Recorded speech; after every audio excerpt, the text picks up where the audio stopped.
Welcome sa Durs 2.0. Fresh at nagbabagang happenings ba ang hanap mo? Mga padabarkads man yan o mga trending topics? Pwes, sagutin natin yan. Kaya naman isubscribe nyo na ang ating channel para sa mga nagbabagang balita everyday. Welcome back again sa ating YouTube channel mga kadabarkads, and for today's video, ang pag-uusapan natin ay tungkol sa mga importanteng kaganapan sa loob at sa labas ng Eat Bulaga, and syempre mga ganap kay Raisa May at kay Bimbi. So kahapon nga inilabas po ng Itbulaga ang music video ng mga Dabberkids natin sa song po na The Way You Make Me Feel. Ito po ay may kaugnayan sa nalalapit po na pagsalubong ng 47 years anniversary po ng Itbulaga. At ang moonwalk nga po ni Bimbi ang nagdala sa naturang video. So ang creative lang po ng social media manager ng Itbulaga dahil updated po lagi sa mga trend and also laging good vibes ang dala ng mga Dabberkids. Samantalang congratulations naman kay Jose Manalo sa kanyang kakatapos lamang po na concert kagabi na kung saan inatendan po ng napakaraming tao, and also hindi lang yan dahil sold out po ang ticket.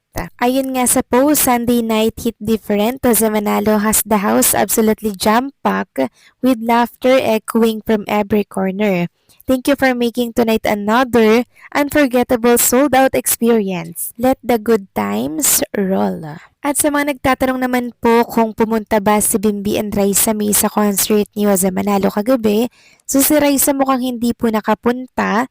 Si Bimbi naman not sure din kasi pag Sunday, family day po nila yon mga kadabarkads. And speaking of Jose Manalo mga kadabarkads, isang video nga po ang binahagi ng Itbulaga na kung saan isang kadabarkads natin ang nagpunta po sa mismong lugar ng pinagkahulugan ni Jose Manalo sa Stero 10 years ago. At nakakalungkot lang dahil wala na ang ilog na yon, bagkos ay natayuan na po yun ng isang warehouse. Lugar na minsang nag-viral dahil sa pagkakahulog ni Jose ay tuluyan na pong nabura sa mapa. Pero nakatatak naman sa atin ang iniwang alaala doon ng Itbulaga at ng mga Dabberkids natin. Salamat din sa Dabberkids natin na si Patrice na nagbahagi po ng informasyon. Samantalang kagabi nag-upload din po ang Itbulaga ng another sweet moment ni Raisa at Bimbi na kung saan nakakbay na naman po si Bimbi kay Raisa May. Nagkukulitan, nagaharutan, yung salamin po ni Bimbi hinubad niya at tinagay po sa head ni Raisa. Then trinay ito ni Raisa May sa kanyang mata, and bagay din po talaga sa kanya. Kaya naman ang mga Dabberkids natin puyat na naman sa kilig gawa po ni Raisa May at ni Bimbi.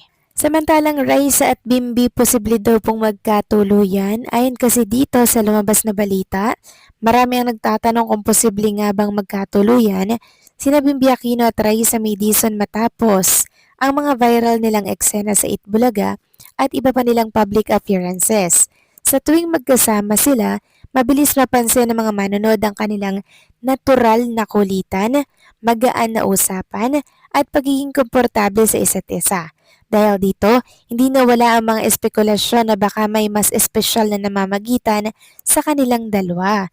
Kung pagbabatayan lamang ang mga kumpirmadong detalye, ang tunay nilang status ay magkaibigan na may magandang samahan at mahusay na chemistry sa harap ng kamera.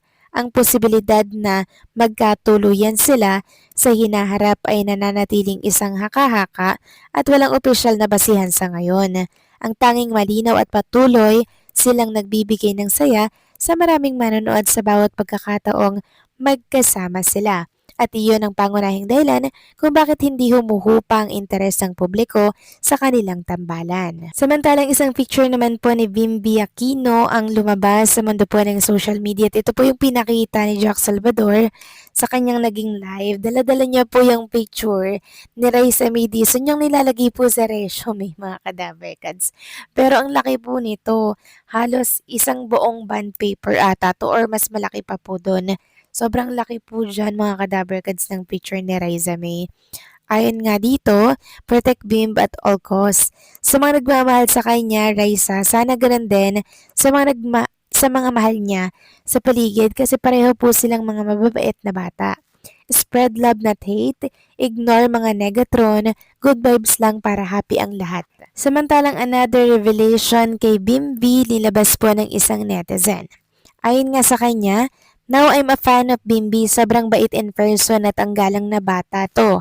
After ng show ng Itbulaga nag-alisan lahat ng mga host, then after couple of minutes, while some of us taking picture as souvenir sa stage ng Itbulaga, nagulat kami, biglang nag-photo bomb si Bimbi sa cousin-in-law ko tapos sabi namin kung pwedeng pa-picture. Sabi niya sure po, let's go sa stage na lang para pati yung iba.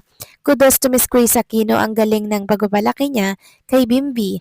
Pag na-meet nyo sa personal tong batang to, mapupuri mo talaga si Chris bilang mahusay na nanay.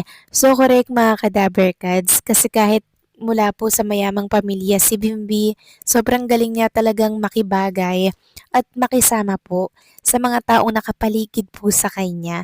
Hindi niya po tinuturing na iba yung mga taong nakakasalamuhan niya na para bang tropa-tropa po niya mga kadaberkads na para bang kapamilya rin niya. Kaya hindi po nakakahiyang lumapit mga kadaberkads, wala pong kaere-ere sa katawan. Samantalang pag-usapan naman natin ang inilabas na video po ni Jack Salvador sa kanyang social media account na kung saan talaga naman pong muli siyang nagbahagi ng video doon na another set po ng pinagkakaguluhan si Bimbi pagkatapos po ng live show ng Itbulaga.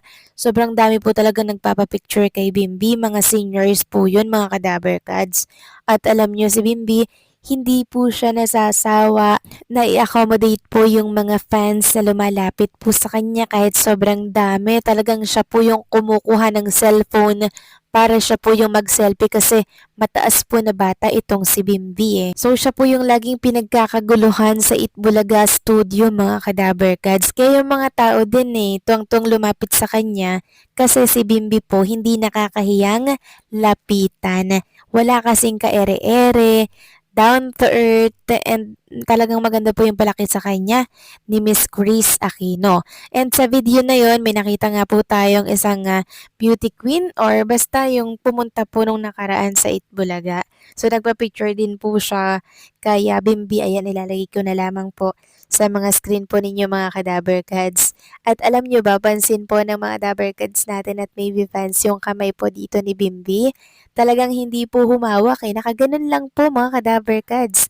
Sabi nga po ng marami, talaga namang umiiwas si Bimbi mga kadaberkads na masaktan si Raisa May Dizon sa pamamagitan po ng pag-iwas sa ibang babae. Bilang respeto na din po yun syempre mga kadaberkads. Dito po masinangaan si Bimbi ng ilang mga netizen. Ayon nga dito, yung kamay malayo ayaw madikit sa likod ng babae. Love you Bimbi Aquino and Raisa May Dizon. So dun palang protektahan po ni Bimbi yung magiging pakiramdam ni Raisa May Dizon. So grabe no, totohanan na talaga to mga kadaberkads. Wala na tong urungan kung baga. So kayo ba mga kadaberkads, gusto niyo bang magkatuloyan si Bimbi and si Raisa May Dizon? Please comment down below at wag na wag niyong kalilimutang mag-like sa update nating ito.